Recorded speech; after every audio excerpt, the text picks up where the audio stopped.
E aí, meu amigo e minha amiga concurseiro, tudo bem? Pessoal, é o seguinte, nesse bloco agora a gente vai continuar falando sobre os agentes públicos ainda, certo? No bloco 1, a gente viu a parte introdutória e viu quem são os agentes públicos. Só recapitulando, agentes políticos, servidores públicos e os particulares em colaboração, tá bom? A gente viu assim a diferença entre eles, quem é quem é regido por um estatuto, no caso é o estatutário, quem é regido pela CLT, com o empregado público, e assim por diante, certo? Nesse bloco agora vamos trabalhar algumas regras específicas para esses agentes públicos, certo? Então, antes de começar, vou pedir aquele favorzinho para vocês, curta, inscreva-se e compartilhe, pessoal. Dá essa força aqui para o nosso canal, para a gente possa continuar ofertando videoaulas gratuitas para que você possa ser aprovado no seu tão sonhado concurso público, tudo bem? Então, pessoal, sem mais delongas, vamos aqui à nossa aula de Direito Administrativo, falando sobre os agentes públicos, certo? Bloco 2. Professor Yanni Gentil na área, seu professor de Direito Administrativo aqui do nosso canal, beleza? Então, vamos lá, agentes públicos, pessoal, continuação, nossa aula 2. Vamos falar do regime jurídico único. Pessoal, olha só, regime jurídico, pessoal, só tem dois. Ou você é regido por um estatuto, lembra, que é os servidores estatutários, ou você é regido pela CLT, no caso dos empregados públicos, tá bom? Então, isso é um regime jurídico, ou é estatutário ou é seletista. Mas por que único? Pessoal, ou você é um ou é o outro. Na administração pública, no cargo que você vai exercer, onde você vai trabalhar, não pode ser os dois ao mesmo tempo, não. Ou é um ou o outro. Por isso que é regime jurídico único, certo? Então, aqui, ó, é o que vigora hoje no nosso ordenamento jurídico. O servidor público deve ser regido exclusivamente, tá vendo aqui, pessoal? Exclusivamente, tá? Por um estatuto ou pelo regime seletista, CLT. Então, pessoal, você tem dois regimes, ou regime jurídico, ou você vai ser estatutário ou seletista. E você só pode ser um deles, tá bom? Não pode ser os dois ao mesmo tempo, dentro da mesma repartição pública, certo? Então, vamos lá. O ente da administração pública não pode adotar os dois ao mesmo tempo. Vamos ver lá a administração pública, direito administrativo, aula 1. Administração pública, administração direta, União, Estados, DF, município. Administração indireta, autarquias, fundações públicas, sociedades de economia mistas e empresas públicas. Então, qualquer um desses 8 entes que eu falei agora há pouco, cada um deles ou é estatutário ou é seletista, tá bom? Pessoal, a regra é o seguinte, toda administração pública direta, ela é estatutária, toda, tá bom? Então, vamos lá. Cada ente deve fazer a sua opção, sendo que a regra é, a administração pública, ela é inteira. Então, União, Estados, DF, municípios, os servidores, nesse caso, são servidores estatutários. Professor, a administração indireta também? Não, a indireta não. Na indireta, só as autarquias e fundações públicas são servidores estatutários. Então, de novo, na administração direta, União, Estado, DF, municípios, todos esses 4 são estatutários. Na indireta, autarquias, fundações públicas, sociedade de economia mista e empresas públicas, só as 2 primeiras, que são as autarquias e fundações públicas, é que são regidos por estatuto, os seus servidores. Tudo bem? Então, toda administração direta é estatutária e nem toda a administração indireta é estatutária. Cuidado com isso aqui, tá bom? Então, cada ente deve fazer a sua opção, sendo que, em regra, a administração direta, autarquias e fundações públicas são regidas por estatuto. E as sociedades de economia mista e empresas públicas são regidas pela CLT. Aí eu falo, todos os seus servidores, não, ou todos os seus empregados?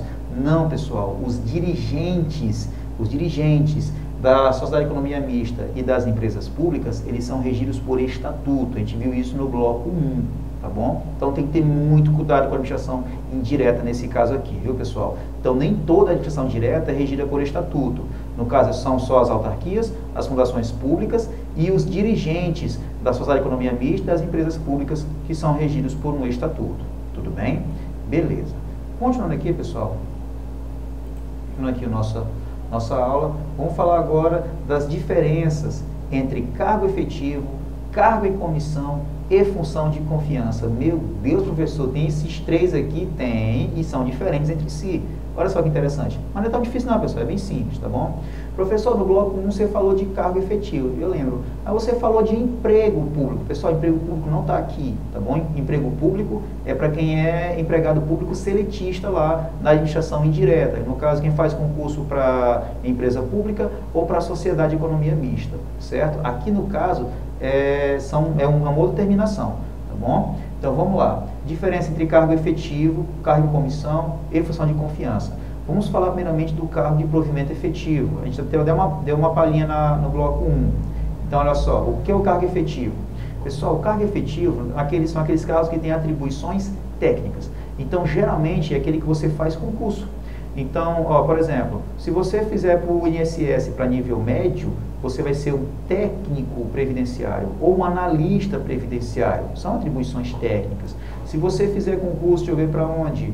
Vamos ver aqui, para a Anatel. Você vai ser um técnico da Anatel e assim por diante. Então, essas atribuições técnicas, você consegue elas através de cargo de provimento efetivo. E para você conseguir isso, pessoal, o ingresso é só por meio de concurso público. Então, para você ter um cargo de provimento efetivo, é só por concurso público. Não existe outra alternativa, pessoal. É só concurso público, tudo bem? Não existe contrato de cargo de provimento efetivo. Não existe isso, pessoal. É só por concurso público, tá bom? O cargo efetivo possui o estágio probatório. Se você for do governo federal, 3 anos. Se for de outra entidade, pode ser 2 anos e assim por diante, tá bom? No governo federal são 3, ok? Então, possui estágio probatório. E se você for aprovado no estágio probatório, você vai conseguir a tão sonhada estabilidade. Tudo bem, pessoal? Tranquilo? Ótimo. Então, isso é o cargo efetivo. Ele possui atribuições técnicas, você só pode ingressar nesse cargo por meio de concurso público, ele tem estágio probatório e você pode conseguir a estabilidade, certo? Esse é o cargo efetivo. Vamos falar agora do cargo em comissão e função de confiança. Primeiramente, o cargo em comissão. Pessoal, tranquilo. Lembra que eu falei para vocês que o cargo em comissão é aquele cargo que não é por meio de concurso público, tá bom? É aquele cargo que uma pessoa que é bem relacionada consegue um cargo em comissão dentro de alguma entidade. Então vamos lá, ó. Olha só, pessoal, isso é interessante. O cargo em comissão, ele é para atribuições de direção, chefia e assessoramento. Tipo, você faz concurso público para ser técnico. Você é um técnico, mas é concursado. O teu chefe imediato, né, se for um cargo em comissão, ele pode ou não ser concursado. Então, olha só que interessante, o cargo em comissão, ele é para direção, chefia e assessoramento. O cara vai mandar no servidor concursado. E geralmente quem está aqui não é concursado. Tudo bem? Então, olha só que interessante. Quem está embaixo é concursado e quem está em cima não é. Ó, faz parte da brincadeira. Tá bom? Por isso, quando você pega um cargo em comissão, você tem que bajular bem quem te deu esse cargo para você não perder. Okay? Porque o ingresso dele é de livre nomeação, ou seja, o chefão lá pode te dar esse cargo a hora que ele quiser. E também ele pode te tirar desse cargo a hora que ele quiser, livre exoneração. Então, como esses cargos você pode entrar e sair a qualquer momento, a gente fala que são cargos ad nutum, ok? Vamos lá. Pessoal, o cargo em comissão não possui estágio probatório. Professor, como assim não possui? Não possui. Você é avaliado todo dia, todo tempo, não tem um certo tempo de avaliação. É 24 horas por dia você vai ser avaliado. Como ele não tem estágio probatório, você não pode adquirir estabilidade, pessoal. A estabilidade é só para cargo de provimento efetivo. Cargo em comissão não tem estabilidade. Você pode ter trabalhado 20 anos como cargo em comissão, mesmo assim você não vai ser estável, tá bom? E a cereja do bolo está aqui, pessoal. Quem pode ocupar o cargo em comissão? Pode ser tanto um servidor efetivo como particular. É tipo assim, pessoal, o cargo em comissão, para ocupar ele, pode ser tanto uma pessoa concursada, ou seja, um servidor efetivo, ou uma pessoa que não é concursada, um particular. Então, o cargo em comissão pode ser ocupado tanto para quem é servidor público, como para quem não é servidor público, tá bom? Então, só que é muito comum o cargo em comissão ser ocupado por quem não é servidor público, tá bom? É muito comum, mas pode ser ocupado por servidor público sim, certo? A função de confiança, pessoal, ela é praticamente a mesma coisa do cargo em comissão, tá? Só muda um pequeno detalhezinho aqui. Ó, a função de confiança também é atribuição de direção, chefia e assessoramento. Ou seja, pessoal, o cara manda no que tem o cargo de provimento efetivo. Ele está acima dessa galera aqui, tá bom? O ingresso dele também é de livre nomeação e livre exoneração. Ou seja, a pessoa pode tirar, pode colocar e tirar a hora que ele quiser. Então, são cargos ad nutum, igual o cargo de comissão. Se pode ser de livre nomeação e livre exoneração, então não possui também estágio probatório, igual o cargo de comissão. Se não possui estágio probatório, ele também não tem a estabilidade. Agora vem um pulo do gato, pessoal. A função de confiança somente pode ocupar quem é servidor efetivo. Tá? A função de confiança jamais pode ser ocupada pelo particular. Jamais. Função de confiança é só para quem é servidor público. O cargo em comissão pode ser tanto para quem é servidor público, como para quem não é servidor público. Ó, quando eu ingressei no IFMA, em 2016, eu fui para uma cidade no interior do Maranhão chamada Grajaú, tá bom? E lá, depois de uns 2 ou 3 meses mais ou menos de serviço, eu passei no IFMA, né, o Instituto Federal do Maranhão, é um Instituto Federal de Educação, muito bom trabalhar, um local excelente, muito interessante trabalhar. E como era um campus novo, me deram a chefia de informática. No caso, eu sou TI, pessoal, eu sou técnico de informática do governo federal, lá no IFMA. E me deram a chefia da parte de informática. Ou seja, como eu virei o chefe do setor de informática e eu sou concursado, eu tinha uma função de confiança, tá bom? Professor, não era cargo em comissão? Não, lá no caso é uma função mesmo, tá bom? Então varia de entidade para entidade. No IFMA, no meu caso, eu tinha uma função de confiança, certo? De Grajaú, eu fui removido para uma outra cidade chamada Zedoca, e de Zedoca eu estou aqui na minha cidade natal, que é Santa Inês. Ou seja, rodei em 3 campos em 6 anos de governo federal, tá bom? Então, pessoal, nesse caso, a função de confiança, ela é somente para quem é servidor efetivo, quem é concursado. Cargo de comissão é tanto para quem é concursado, como para quem não é concursado. Cuidado com isso aqui, turma, muito cuidado mesmo, tá bom? Vamos lá. Observação. Isso aqui cai muito em prova, muito. Tem que tomar um cuidado violento com isso aqui, pessoal. Vamos lá. Segundo o STF, né, o Supremo Tribunal Federal, a nomeação em cargo em comissão e função de confiança não poderá ser feita por cônjuge, companheiro ou parente em linha reta ou colateral ou por afinidade até o 3º grau. Então, tipo assim, vamos supor que tem um chefe lá da entidade pública e surgiu uma função de confiança, ele não, ou um cargo em comissão, ele não pode nomear, pessoal, parente até o 3º grau, muito menos a esposa ou companheiro, não pode. Então, esses cargos, pessoal, não podem ser ocupados por parentes de até 3º grau. Cuidado, a banca vai dizer 1º grau, 2º grau, 4º grau. Não, é de até o 3º grau, tá bom?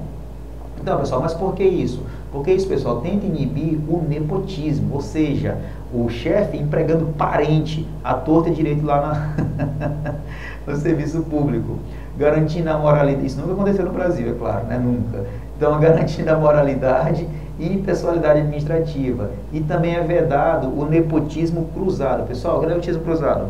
Tem 2 chefes, esse nomeia os parentes desse, e esse primeiro aqui nomeia os parentes desse. Ó o cruzado, ó. Nepotismo cruzado, tá bom? Também não pode.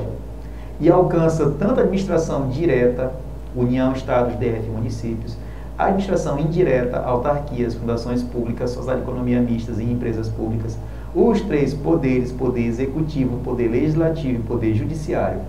Aí lá vem o pulo do gato, a cereja do bolo. Porém, não alcança cargos políticos. Professor, como assim? Olha como é interessante. Você já percebeu que o prefeito geralmente nomeia como seu secretário um irmão, um sobrinho, um parente próximo como secretário? Ah, professor, não pode porque o STF falou que não pode nomear parente nem cônjuge até o 3º grau. Tá, só que essa regra não alcança cargos políticos. E não se esqueçam que os secretários e os ministros, que são auxiliares dos chefes do Poder Executivo, exercem cargos políticos. É por isso que um tempo o Bolsonaro tentou eleger o filho dele como embaixador, porque também é um cargo político. E estava tudo dentro da lei, pessoal. Não é nepotismo em hipótese alguma. Tudo bem? Então, turma, essa regra não alcança cargos políticos. Cuidado com isso aqui, tá bom? Então, não poderá nomear para cargo de comissão ou função de confiança cônjuge, parente, companheiro até o 3º grau, tá bom? Só que essa regra não impede, não alcança cargos políticos. Isso quem decidiu foi o STF, pessoal. Tudo bem? Uma última observação sobre isso aqui, turma, é o seguinte: servidores que estão atuando antes da Constituição de 88 podem ter estabilidade, mas não efetividade. Olha só. Pessoal, essa regra de concurso público só se tornou obrigatória em 88 para cá, com a promulgação da nossa atual Constituição. Só que antes de 88 já existiam outros servidores, pessoal, já tinha gente da antiga trabalhando. E até hoje tem gente, pessoal, da antiga trabalhando, tá? São poucos, mas existe, tá bom? Então essa galera que entrou antes da Constituição, eles têm direito adquirido, tá bom? Já são servidores e pronto, entraram antes da Constituição, não tem problema nenhum, tá? Eles podem, não devem, podem adquirir estabilidade, mas não vão ter efetividade. Isso cai em prova, pessoal, dizendo que eles têm efetividade, mas não têm estabilidade. Só inverte. Cuidado, eles podem ter estabilidade, mas não efetividade. Tudo bem, pessoal? Cuidado com isso aqui, ok? Beleza. Vamos lá. Acumulação de cargos públicos. Ah, professor, vou fazer um monte de concurso e vou passar em todos e vou assumir uma porrada de concurso público. Não, você não vai. Não vai, pessoal. A regra é o seguinte: você não pode ocupar mais de um cargo público. Essa é a regra, tá bom? Então, como é que o pessoal quer dizer que eu não posso ter mais de um concurso público? Em regra, não. Mas toda regra tem a sua exceção. Vamos ver aqui, pessoal. Regra principal. Em regra, é vedada a acumulação remunerada de cargos, empregos ou funções públicas na administração direta e indireta de qualquer dos poderes, suas subsidiárias e sociedades administradas direta ou indiretamente pelo poder público. Você não pode, pessoal, ter um cargo público, ter um emprego público, ter 2 cargos públicos, ter 2 empregos públicos. Essa é a regra. Não pode ter essa acumulação, tá bom? Entre cargos, empregos ou funções públicas.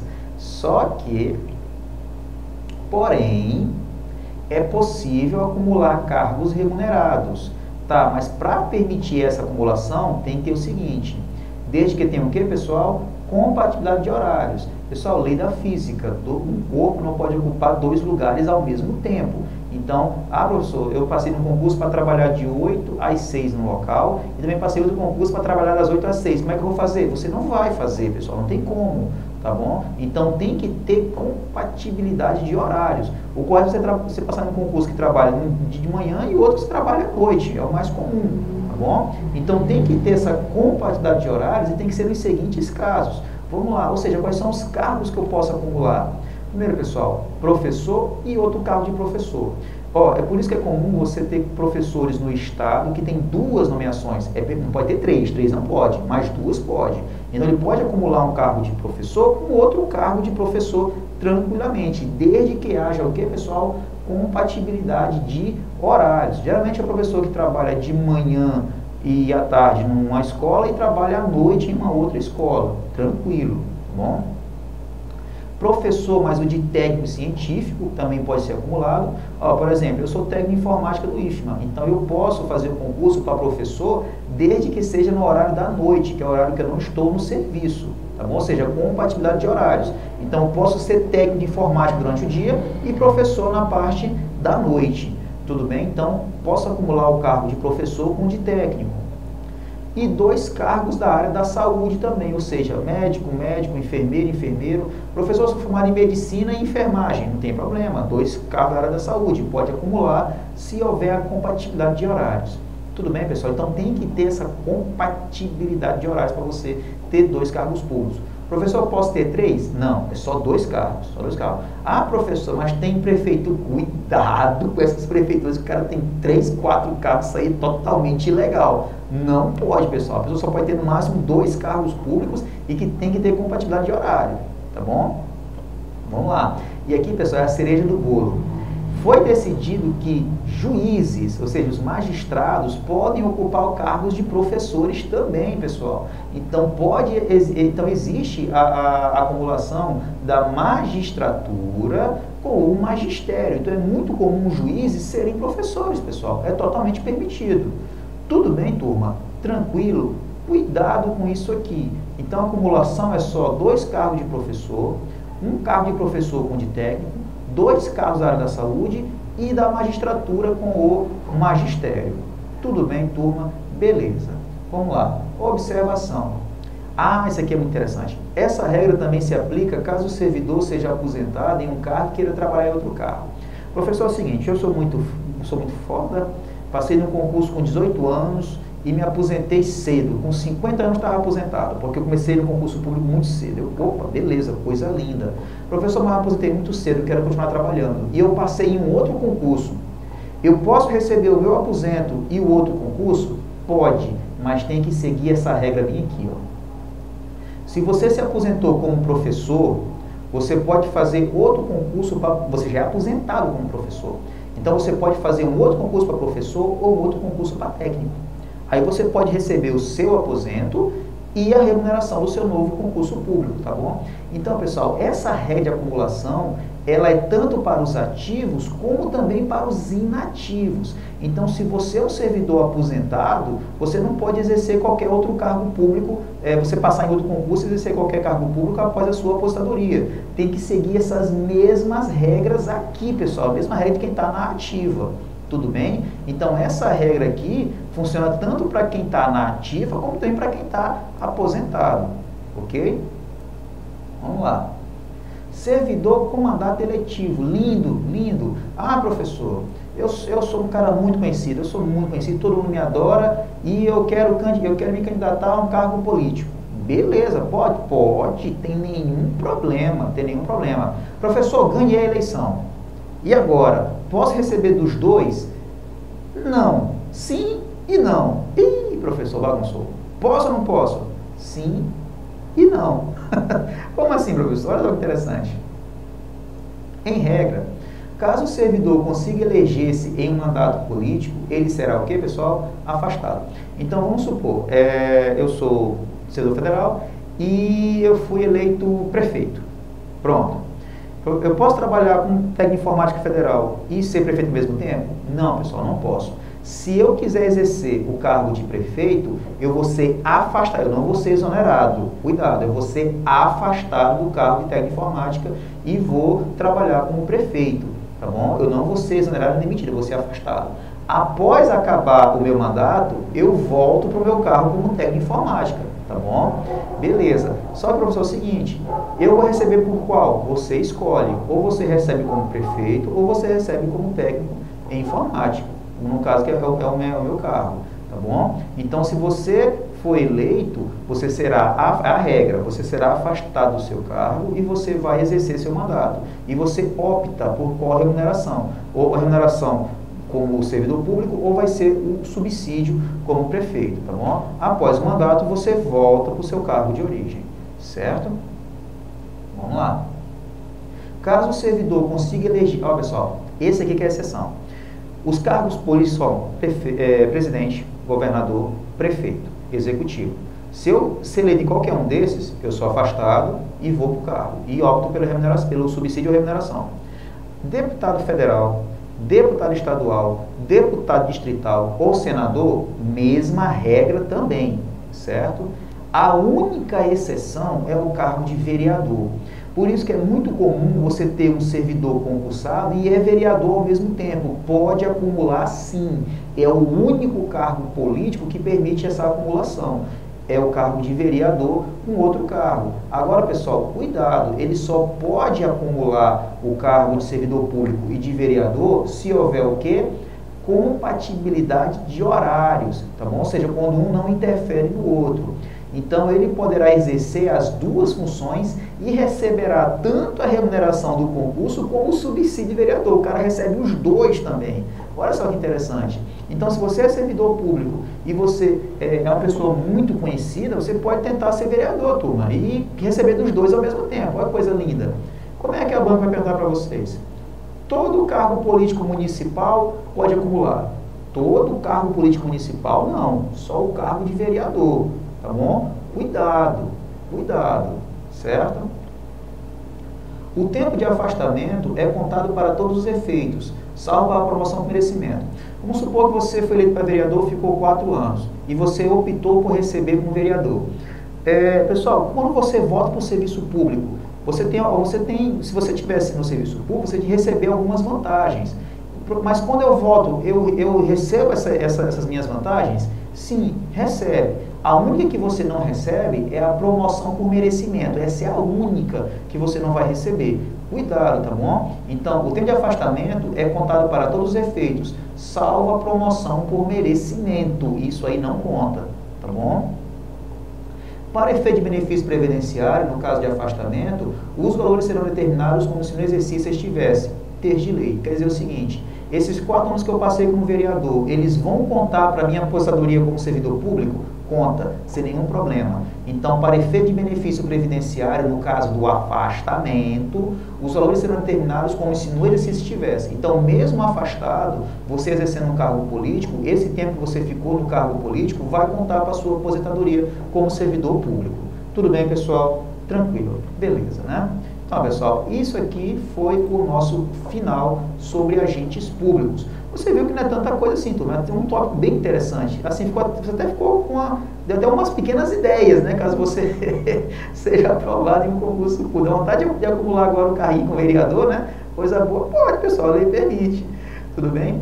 Então, turma, ó, no nosso próximo bloco, a gente vai trabalhar questões relativas a esses 2 blocos anteriores, tá bom? Então, o que vocês vão fazer? Vão revisar essas aulas, vão fazer as anotações, revisar no caderno, fica vendo as videoaulas tanto que você quiser, é liberado, tá bom? Para a gente testar o conhecimento no nosso próximo bloco, tá? Turma, antes de finalizarmos, queria pedir aquele favorzinho para vocês. Ó, curta, inscreva-se e compartilha, dá essa força aqui para o nosso canal, para a gente continuar ofertando vídeo de aulas gratuitas para que você possa ser aprovado no seu tão sonhado concurso público. Tudo bem? Então, pessoal, a gente vai ficando por aqui. Não desista dos seus sonhos, batalhe, estude, tenha perseverança, que sua hora vai chegar. Sua aprovação é só questão de tempo, pessoal. Estude, tenha paciência que vai dar certo. Você vai ser aprovado no seu concurso público e a gente vai comemorar essa sua vitória, tudo bem? Então, pessoal, obrigado por chegar até aqui. Fiquem com Deus, um forte abraço e até a nossa próxima aula, pessoal. Valeu, tchau!